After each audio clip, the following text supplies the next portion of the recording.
Hey les petits potes, c'est quoi? J'espère que vous allez bien et on se retrouve aujourd'hui pour un nouveau format sur la chaîne. Un format dans lequel on va pouvoir parler un peu des sorties de ce mois de novembre. On va parler essentiellement de la première quinzaine du mois de novembre. Donc le 4 novembre, il y a eu pas mal de sorties, dont quelques nouveautés. Alors pour ceux qui ont commencé la série, il y a le tome 6 de 50 nuances de gras. J'avais lu le résumé et franchement ça a l'air d'être un sacré délire. Ensuite on a une nouveauté aux éditions Pika, Journée Beyond Even. Donc si vous voulez le résumer, en gros dans un Japon dévasté par un mystérieux cataclysme, Maru et Kiruko, deux adolescents de la génération post-catastrophe, tentent de survivre. Malgré la menace de monstres dévoreurs d'humains qui planent, ils ont un objectif, atteindre le paradis. Dans un immense jardin coupé du monde d'un groupe d'enfants, jouit d'une vie douce, protégée par les scientifiques, le monde extérieur leur est inconnu, mais certains d'entre eux se questionnent. Qu'y a-t-il au-delà des murs de leur paradis? Il est classé dans la catégorie Seinen, donc à voir, ça peut être intéressant.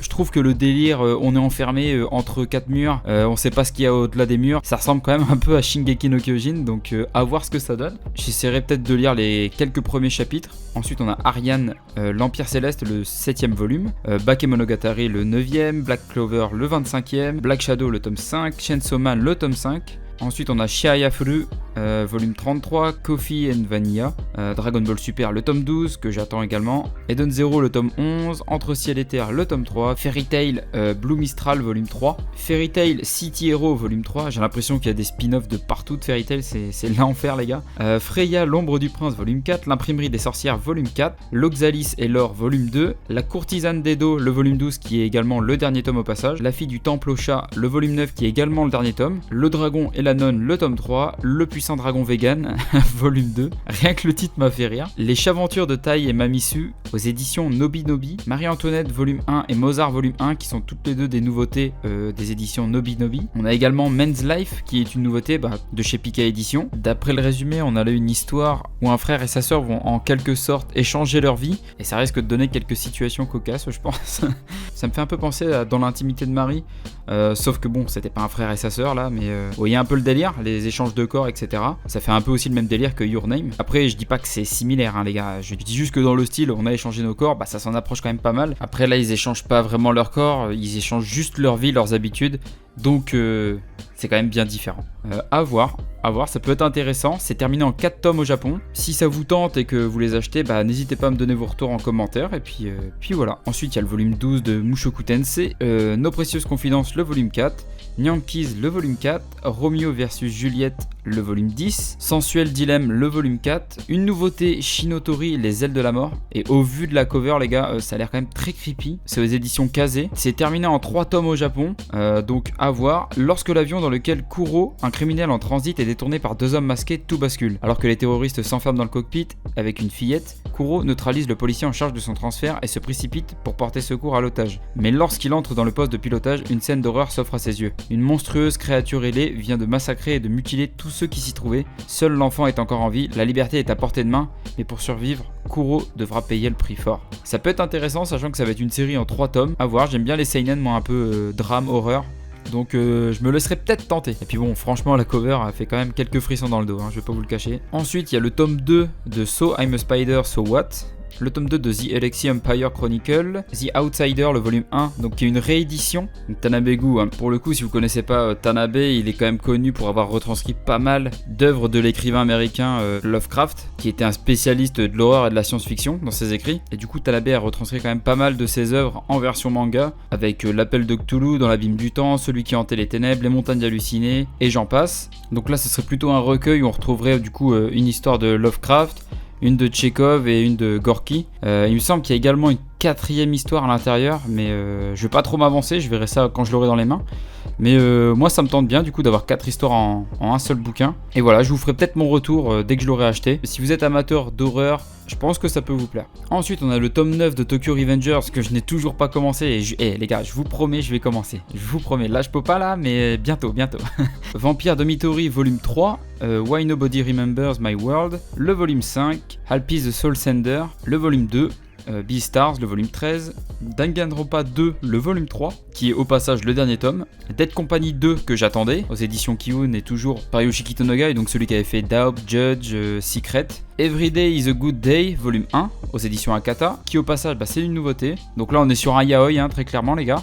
et ce sera en un seul tome, donc c'est un one shot. Donc si vous êtes fan de yaoi, bah vous pouvez peut-être y aller, je sais pas ce que ça donnera. Faites-moi vos retours, c'est pas vraiment un type que j'apprécie ou que j'achète le yaoi, mais après voilà, enfin moi je veux dire je suis un peu ouvert à tout, donc si l'histoire est vraiment bien, bah pourquoi pas. S'il y en a qui sont intéressés, bah dites-le en commentaire. Si vous l'achetez, bah donnez-moi vos retours tout simplement. Et puis voilà, l'avantage c'est que c'est une série en un seul tome, donc c'est pas non plus un gros investissement, donc ça va. Ensuite il y a Jean Croc pour toi, donc qui est également un yaoi, donc pareil un one shot. Ensuite Kiyun sort le coffret Jujutsu Kaisen, donc comprenant les 3 premiers volumes. Le volume 1 du renard et du petit tanuki, donc pareil une nouveauté aux éditions Kiyun. Magus of the Library volume 4, toujours aux éditions Kiyun. My Hero Academia le volume 26. My Hero Academia le coffret numéro 2, donc qui contient le volume 1 à 3. Alors je sais pas pourquoi ils appellent ça le coffret 2 s'il y a que le 1 à 3. Je sais pas du tout ce que contenait le coffret 1 du coup. Valkyrie Apocalypse le tome 6. Vigilante My Hero Academia Illegals, donc le volume 9. Boruto le tome 10. Capitaine Albator Mémoire de l'Arcadia le volume 3, donc qui est le dernier tome également. Chacun ses goûts le volume 1, donc une nouvelle série aux éditions Kana. Fire Force le volume 16, que je n'ai toujours pas commencé, faudrait que je commence la série, on m'en dit que du bien, donc à voir. Ragna Crimson le volume 6, Sky High Survival le volume 20, donc qui est l'avant-dernier tome de la série, Akamatsu et Seven, les colloques d'enfer, le volume 1, donc qui est également un yaoi, By My Side, un yaoi également. Donc pour l'instant tous les yaoi que j'ai pu vous présenter, c'est des one-shots. J'ai l'impression que le mois de novembre c'est un peu le mois du yaoi. Change World, donc petite série, pareil toujours un yaoi, mais terminé en 2 tomes, et les 2 tomes sortent en même temps. Après on a High School La La Love, qui est également un yaoi, Itori Jime My Hero, qui est également un yaoi. Pour le coup, c'est pas un one shot, lui il y a 10 tomes en cours au Japon. Ensuite, le volume 2 d'Incandescence, il y a également La Vie en Rose, Marriage to the Wolf, Reverse. Donc là, tous les 3 des yaoi également. Le tome 3 et 4 de Totally Captivated. À tes côtés, le volume 1. Toujours du yaoi, les gars. Ensuite, on a la Perfect Edition de 20th Century Boys. Donc le volume 3. Donc réédité chez Panini. Au passage, Perfect Edition que je trouve quand même assez cher. On va pas se le cacher. 25,40€ le tome.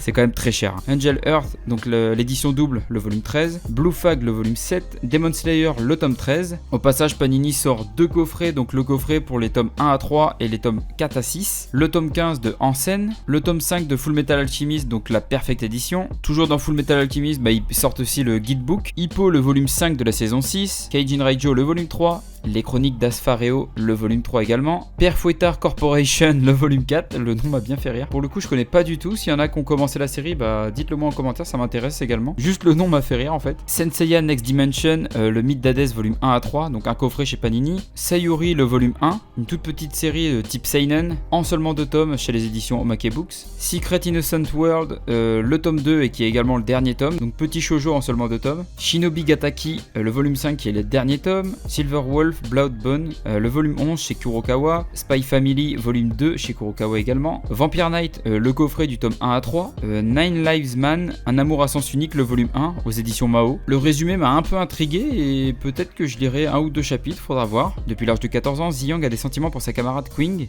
Dès cet instant, des points de vie sont apparus au-dessus de sa tête. Aujourd'hui adulte, sa vie quotidienne est bouleversée lorsque Quing devient son assistante. Inexorablement, ses points de vie diminuent. Que cela peut-il signifier? C'est un one shot, c'est en un seul tome. Ça m'intrigue. Franchement les gars, ça m'intrigue. Peut-être que je me laisserai tenter. Acid Town, le tome 6. Bungo Stray Dogs, le tome 17. Don't Call Me Magical Girl, le tome 4. Goodbye to Irony Dress, donc également une nouveauté. Donc on est également sur un yaoi en one shot. Le tome 3 de Jiluzi. J.K. Haru, Sex Worker in Another World. Donc le tome 1, pour le coup ça a l'air un peu spécial, rien qu'au titre. Dans un monde parallèle où le sexisme est roi, les jeunes filles ne vivent pas, elles survivent.